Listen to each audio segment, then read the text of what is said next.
বিএনপির নেতা কর্মীরা যে কি বলে মেধাভিত্তিক যে রাজনীতি সেই চিন্তার মধ্যে ঢুকতেছে এখন।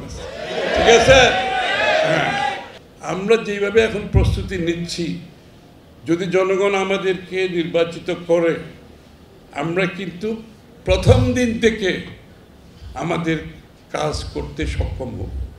আমাদের এই কি বলে আর্টিস্ট যারা আছে তারা, এই যে কামার কুমার গ্রামে আর্টিজান যারা, তাঁতি এটা বিশাল অর্থনীতি, কিন্তু এই অর্থনীতিকে কিন্তু আমরা কোনোদিনও আগাতে পারি নাই।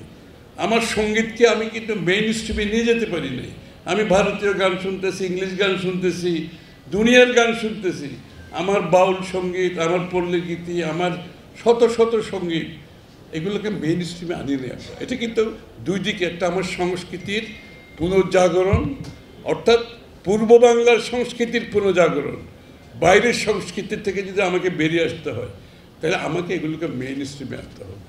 মেইন স্ট্রিমে আনতে গেলে এই যে নতুন প্রকল্প, যে বিএনপির আগামী দিনের প্রকল্প, আমরা কিন্তু ইনশাআল্লাহ আমরা যেভাবে এখন প্রস্তুতি নিচ্ছি, যদি জনগণ আমাদেরকে নির্বাচিত করে, আমরা কিন্তু প্রথম দিন থেকে আমাদের কাজ করতে সক্ষম হব। প্রথম দিন থেকে আমরা প্রত্যেক বিষয়ের উপর সুনিশ্চিত কতগুলো আমাদের কি করবো আমরা সিদ্ধান্ত নিয়ে ফেলেছি। আমাদের শিক্ষার জন্য কি করব, স্বাস্থ্যের জন্য কি করব, আমাদের কি বলে অর্থনীতির জন্য আমরা কি করব, প্রত্যেকটি ক্ষেত্রে আমরা নিশ্চিতভাবে সব কাজগুলো এবার সম্পাদন করছি। কিন্তু ঘুরে ফিরে ওই জিয়াউর রহমান সাহেবের দর্শন, কিন্তু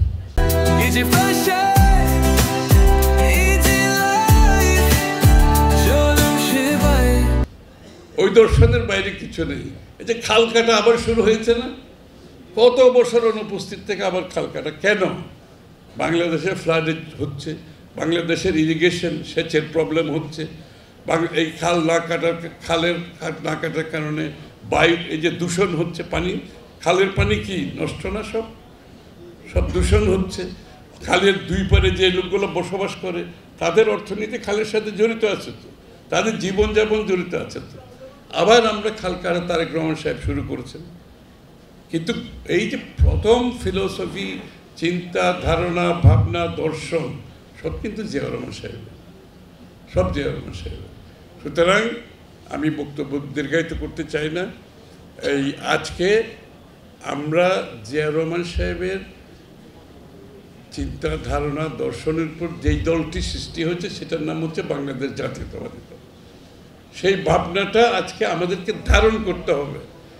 আমি আনন্দিত, এই বৃষ্টির মধ্যে এতগুলো লোক আমি আশা করি না, থাকলেও হয়তো এখানে 20-50 জন লোক বসে আছে, আমি গিয়ে দেখব। কিন্তু আমি তো দেখতেছি হল ভর্তি, এমন সবাই শুনতেছে, আমার বক্তৃতা না, সবার বক্তৃতা কিন্তু মনোযোগ দিয়ে শুনেছে। অর্থাৎ বিএনপির নেতা কর্মীরা যে কি বলে মেধাভিত্তিক যে রাজনীতি সেই চিন্তার মধ্যে ঢুকতেছে এখন। ঠিক আছে, সুতরাং এই রাজনীতি করতে হবে। আমাদের বিরোধিতা যারা করছে তাদেরকে পরাজিত করতে হলে মেধাভিত্তিক রাজনীতি করতে হবে, শিখতে হবে, বলতে হবে এবং নিজের কর্মকাণ্ডে সেটার প্রতিফলন ঘটাতে হবে। ঠিক আছে, আমরা আগামী দিনের জন্য প্রস্তুত হচ্ছি ইনশাআল্লাহ। সব প্রস্তুত মানে কি, আমি একটা কথা বলি, একটা সরকার কি, একটা সরকার মানে মন্ত্রী, এমপি, পুলিশ, সরকারি কর্মকর্তা, সামরিক বাহিনী না। কিন্তু একটা সরকারের প্রথম মেরুদণ্ড কি জানেন? জনগণ। এই জনগণের মধ্যে যারা বাংলাদেশের জাতীয়তাবাদে বিশ্বাস করে, বিএনপিতে বিশ্বাস করে, এই জনগণের শক্তির উপর ভিত্তি করে কিন্তু সরকার। সুতরাং আপনাদের শক্তি আপনাদেরকে বাড়াইতে হবে। প্রত্যেকটি নেতা কর্মীকে ধারণ করতে হবে, জিয়াউর রহমান সাহেবকে ধারণ করতে হবে, বিএনপির ভাবনাকে ধারণ করতে হবে। বিএনপি আগামী দিনে যে কাজগুলো করতে যাচ্ছে সকলের সহযোগিতা লাগবে। এই যে খাল কাটাগুলো আমরা করতেছি, সবাই ইনভলভ হচ্ছে না, তো খালি খাল কাটার মধ্যে ইনভলভ হলে তো চলবে না। আগামী দিনের বিএনপির সমস্ত কর্মকাণ্ডে সবাইকে যার যার অবস্থান থেকে এগিয়ে আসতে হবে। দেশপ্রেমিক নাগরিক হিসাবে আমাদেরকে প্রমাণ করতে হবে, বক্তৃতায় বললে তো হবে না। আমাদের দেশপ্রেম আছে, এই দলটি দেশপ্রেমের উপর ভিত্তি করে সৃষ্টি হয়েছে। এই দলটি বাংলাদেশকে গড়ার জন্য সৃষ্টি হয়েছে।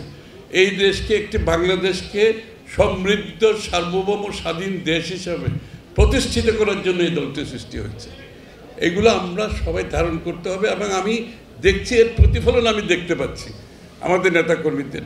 এই যে চট্টগ্রামের যে সভাটা হলো আমাদের তারুণ্যে, যে জনসমাগম হয়েছে, আগে কোনো সময় এত হয়নি, তাই না? কিন্তু আমাদের নেতাকর্মীদের মধ্যে সেই দেশপ্রেম ফিরে এসছে, আমি মনে করি সেই উদ্যোগ ফিরে আসছে, সেই চেষ্টা ফিরে আসছে।